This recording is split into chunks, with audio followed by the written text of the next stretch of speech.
Well, my 99 Ford Explorer's got a P0455 large leak. It's been plaguing me for a while. I'm trying to figure out where the leak is. This is the standard Evap port. If you had the proper machine, you'd connect here, pressure test, smoke test, and all that. But I don't, so I'm going to take a slightly unique approach.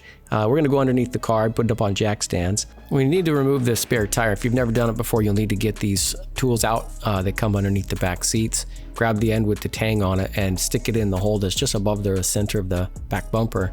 There's another tool you're going to need. It's in the storage bin here on the left side. Grab that thing out. It's also a tire iron, but you poke that together and give it a crank and the spare tire will come down.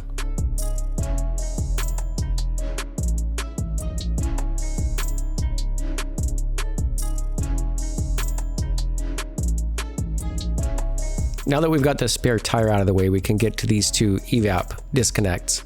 They're just behind the left rear shock absorber.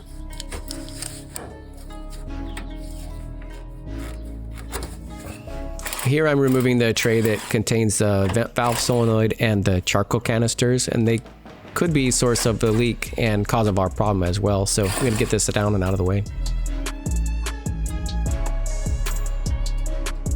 All right, here's the tray. Quite rusty, but that's okay. So the two hoses on the end, squeeze and pull those off. They come off super easy. The 3 bolts drops the whole tray, and this goes in here. It was sitting, of course, installed this way. Now, this is vent valve solenoid, and if this were to be leaking, it could easily cause a large leak fault because it's only activated and closed when the system is running pressure tests to verify there is no leak.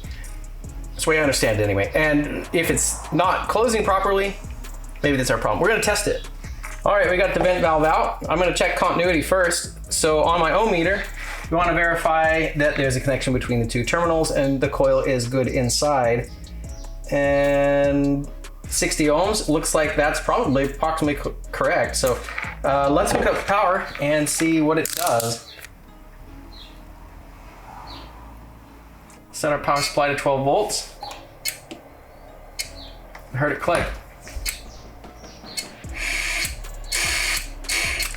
Well, it's working. That's good and that's bad. I was hoping this would be the problem, but it doesn't seem to be. So with the charcoal canister and the vent valve removed, we have access to these two hose fittings right here. The one on the right goes into the fuel tank and the fuel filler neck. I was blowing into that one and it was holding pressure and then blowing back at me, and I couldn't hear any leaks anywhere. The one on the left, when I blow into it, is going up to the purge valve, but it should be closed right now, but I could consistently blow air through it. And I needed an assistant to help me with this part because I got to figure out where the leak is. So I'm going to have my wife give it a blow. So we worked our way from the back all the way up to the front of the car.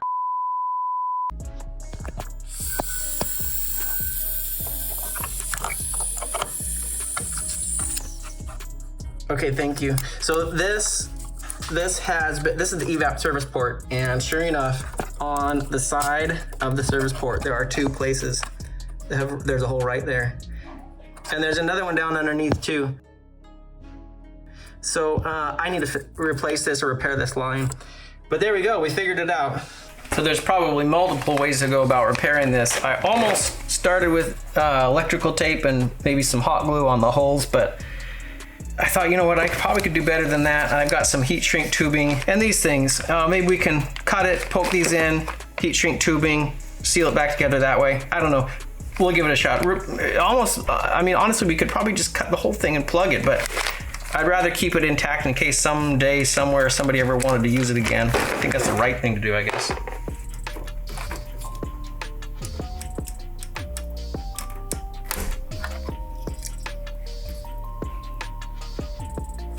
All right, I've got this prepped now too, so I've put a piece of heat shrink tubing up already in place.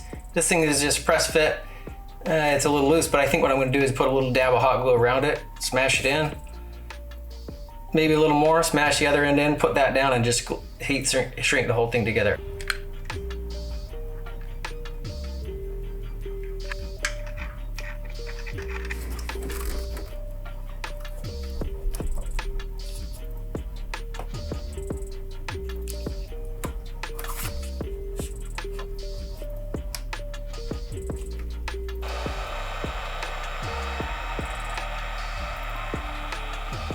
Dang, that looks pretty good. I don't think that's gonna leak anymore.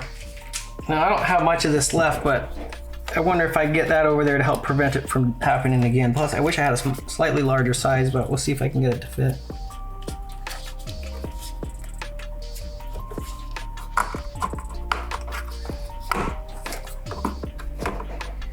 That's much better. I rerouted the hose too, and it's not rubbing on anything anymore, so I don't even know if I need that shielding, but whatever, it's on now.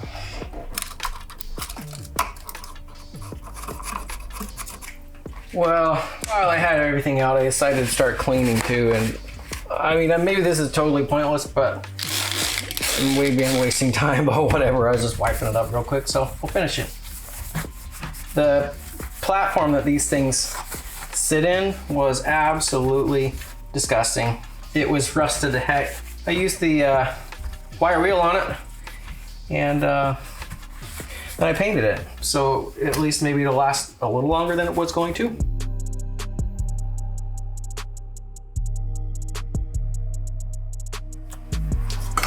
Good enough.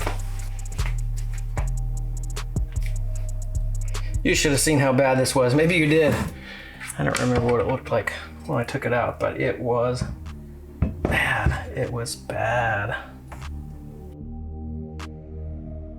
I mean, honestly, it's still pretty bad. I had a really hard time getting this thing clean. I need a sandblaster or some rust remover or something, but you know what? It's better than it was. And silicone lubricant.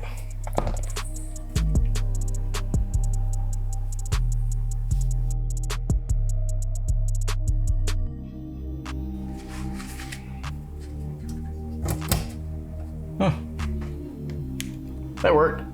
Well, guess what? Explorer's fixed, and I'm not sure that was the conventional approach to fixing it, but it worked, and that's all that counts. You know, sometimes you don't try, you don't fix it. I suppose that's how it works. So, yeah, anyway, if it helped, give me a thumbs up, and we'll see you around. Thanks for watching. I can hear the demons call when they do what they do, and now I feel like taking off, find a place with a view. The pain is never gonna stop if it's controlling you.